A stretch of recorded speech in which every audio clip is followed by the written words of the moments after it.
तुमच्या नातवांना जगवायचं असेल तर बांबू लागवड करा. पाशाभाई पटेल.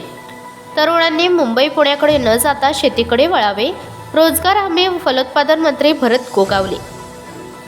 संजीवनी सामाजिक संस्था महाडच्या वतीने महिला दिनानिमित्त आज बचत गट व शेतकरी मेळावा आयोजित करण्यात आला होता. या प्रसंगी जगाचा हार जवळ आला आहे. तुम्हाला कार्बन डायऑक्साईड तयार करणारे कारखाने हवेत की ऑक्सिजन तयार करणारे बांबू हवेत?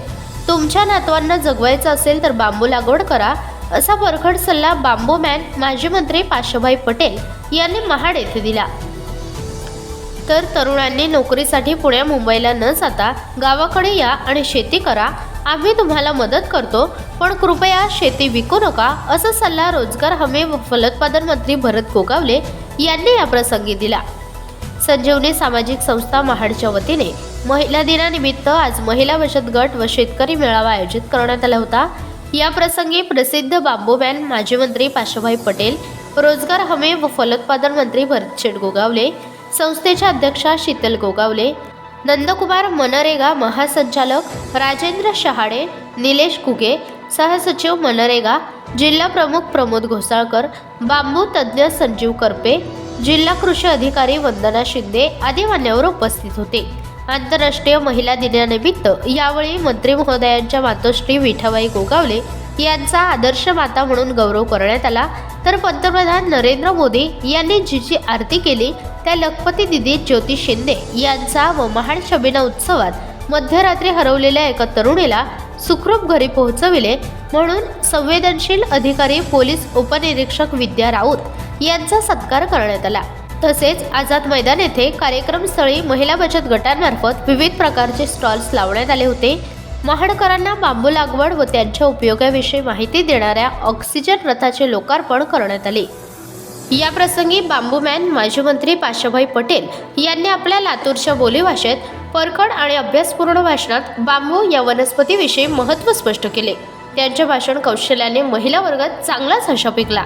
यावेळी आपल्या भाषणात चेतावणी देताना पाशाभाई पटेल यांनी 2050 रोजी महाडमध्ये यापेक्षाही भयानक पूर येणार असल्याचे संकेत दिले. महाडकरांनी वेळेत जागे व्हा, नाहीतर प्रलय निश्चित आहे. शेतीच अर्थशास्त्र तुकोबांनी सांगितले. भारताचे वनक्षेत्र वाढवायचे असेल आणि शेतकऱ्यांची आर्थिक स्थिती उंचवायची असेल तर बांबू लागवड ही काळाची गरज आहे. पण बांबू हे वनक्षेत्र वनस्पती आहे. तोडायला वाहतुकीला परवानगी लागते. ही बाब मी पंतप्रधान मोदीजींच्या लक्षात आणून दिले. ते एकच वाक्य म्हणाले, बास तो घास आहे. बस मग काय बांबूचा फॉरेस्ट विषयच संपला.